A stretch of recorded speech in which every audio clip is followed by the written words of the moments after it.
اور آگے اللہ تعالیٰ نے فرمایا کہ تم اس سے پہلے یقیناً بڑی گمراہی میں تھے۔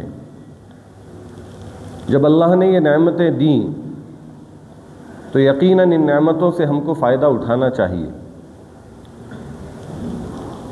میرے دینی اور ایمانی بھائیوں، قرآن مجید اور نبی پاک علیہ الصلاۃ والسلام کی یہ نعمت ہر امت کے لیے، ہر فرد کے لیے ایک عظیم نعمت ہے۔ قرآن مجید جو نازل ہوا ہے وہ ایک معجزے کی شکل میں نازل ہوا ہے۔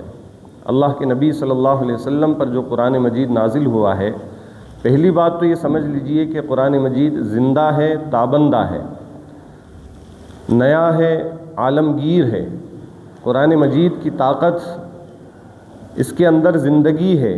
یہ قرآن مجید تو ہے، مجید کے معنی ہیں پرانے کے، اور بہت زیادہ پرانے کے، لیکن پرانے ہونے کے ساتھ ساتھ قرآن مجید کی یہ حیثیت ہے کہ وہ نیا رہتا ہے، ہمیشہ تازہ رہتا ہے۔ یہ ہر عہد کے لیے، ہر زمانے کے لیے، ہر قوم کے لیے، ہر طرح کے حالات کے لیے رہنمائی ہے اور یہ ہدایت ہے۔ قرآن مجید معجزے کے طور پر بھی اللہ تعالیٰ نے نازل فرمایا ہے، اس پر بہت کم نظر ہوتی ہے۔ آپ صلی اللہ علیہ وسلم سے پہلے جو انبیاء تھے ان کو بھی اللہ تعالیٰ نے وقت کی اور حالات کی ضرورت کے اعتبار سے معجزے عطا فرمائے تھے۔ حضرت موسیٰ علیہ السلام کو ید بیضا اور عصا معجزے کی شکل میں دیا، جو حضرت موسیٰ علیہ السلام کے ساتھ رخصت ہو گیا۔ حضرت عیسیٰ علیہ السلام کا معجزہ ان کے ساتھ رخصت ہو گیا۔ حضرت صالح علیہ السلام کی اونٹنی اپنے نبی کے ساتھ رخصت ہو گئی۔ تو جو معجزے اللہ تعالیٰ نے اللہ کے نبی صلی اللہ علیہ وسلم سے پہلے دوسرے نبیوں پر عطا فرمائے تھے، وہ اپنے اپنے زمانے کے، اپنے اپنے حالات کے اعتبار سے تھے، اور وہ اپنے نبیوں کے ساتھ اس دنیا سے رخصت ہو گئے۔ لیکن جو قرآن مجید کا معجزہ ہے وہ عالمگیر ہے، وہ تازہ ہے، ہمیشہ نیا رہنے والا ہے۔ یہ روز اول سے روز آخر تک ہمیشہ تازہ رہے گا، زندہ رہے گا، جاوید رہے گا، یہ کبھی پرانا نہیں ہو سکتا۔ قرآن مجید سے پہلے جو کتابیں نازل ہوئیں، آسمانی صحیفے نازل ہوئے، تورات کی شکل میں، زبور کی شکل میں، انجیل کی شکل میں، یا دوسرے نبیوں پر جو صحیفے اللہ تعالیٰ نے نازل فرمائے، ان سب میں تحریف ہو گئی۔ لوگوں نے اپنے اپنے حساب سے جہاں انہیں کوئی چیز غیر ضروری معلوم ہوئی اسے ختم کر دیا، اور جس چیز کی ضرورت محسوس ہوئی اسے اپنی طرف سے تحریف کر دی، ملا دیا، بڑھا دیا۔ لیکن قرآن مجید جیسا پہلے دن تھا آج بھی ویسا ہی ہے۔ اللہ تعالیٰ نے اس کے تحفظ کی، اس کے باقی رہنے کی ذمہ داری اپنے ذمہ لی ہے۔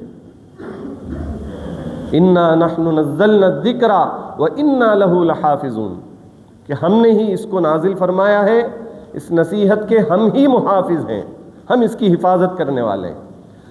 تو قرآن مجید جب سے نازل ہوا ہے تب سے آج تک اسی حالت میں موجود ہے، اس میں کوئی تبدیلی نہیں ہوئی۔ قرآن مجید یہ زندہ اور ہر حال میں، ہر قوم کے لیے، ہر وقت کے لیے رہنمائی ہے، ہدایت ہے۔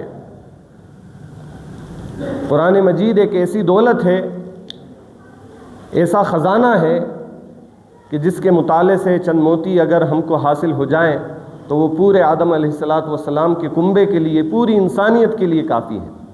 بڑے بڑے فرما رواؤں، بڑے بڑے سرمایہ داروں، بڑے بڑے دولت مندوں کو اگر دینے کے لیے کوئی چیز ہے جو اضافہ کر سکتی ہے، قسمت چمکا سکتی ہے، دنیا بدل سکتی ہے، تو وہ قرآن مجید کی دولت ہے، قرآن مجید کی بھیک ہے۔ یہی قرآن مجید ہے جو تحت الثری سے اوج ثریا تک پہنچا سکتا ہے، اور جو لوگ اس پر عمل نہیں کرتے ان کو زمین پر اوندے منہ گرا بھی سکتا ہے۔ یہی قرآن مجید ہے جس نے عرب کے خانہ بدوشوں، صحرا نشینوں کو، جن کے پاس پیٹ بھرنے کو کھانا تھا، نہ تن ڈھانکنے کو کپڑا تھا، کہاں سے کہاں پہنچا دیا۔ جو ساربان تھے ان کو جہاں بان بنا دیا، خود نہ تھے جو راہ پر اوروں کے ہادی بن گئے، کیا نظر تھی جس نے مردوں کو مسیحا کر دیا۔ یہی وہ قرآن مجید ہے جس نے عرب کے بدوؤں کو، صحرا نشینوں کو، جن پر دنیا کی نظر نہیں ہوتی تھی، توجہ نہیں ہوتی تھی، دنیا انہیں خاطر میں نہیں لاتی تھی، ان کو جہاں بان، جہاں دار، جہاں آرا بنا دیا، جنہوں نے قیصر و کسریٰ کے تاج کو، ان کے کنگنوں کو جو دنیا میں مشہور تھے پیروں تلے روندا، اور ان کے تخت خسروی پر، تخت سلطنت پر بے تکلفی سے بیٹھے، ایسے بیٹھے جیسے بوریے پر بیٹھتے ہیں۔ یہی قرآن مجید ہے جس نے عرب کے بدوؤں کو، صحرا نشینوں کو تخت خسروی پر بیٹھنے کے قابل بنایا۔ ایک کمبلی والے نے چند راتیں غار ہرا میں گزاری، ایک قوم پیدا کر دی، ایک آئین پیدا کر دیا، ایک حکومت بنا دی، ایک قانون دے دیا، اور ایسی قوم پیدا کر دی جس نے دنیا کے سپر پاور کی بخیا ادھیڑ کے رکھ دی اور ان کے تختوں پر مسلط ہو گئے۔ وہ نبی پاک علیہ الصلاۃ والسلام کے غلام اس زمانے کی سپر پاور طاقتوں کے تختوں پر بے تکلفی سے بیٹھ گئے اور ان کو اپنے ہاتھوں میں لے لیا۔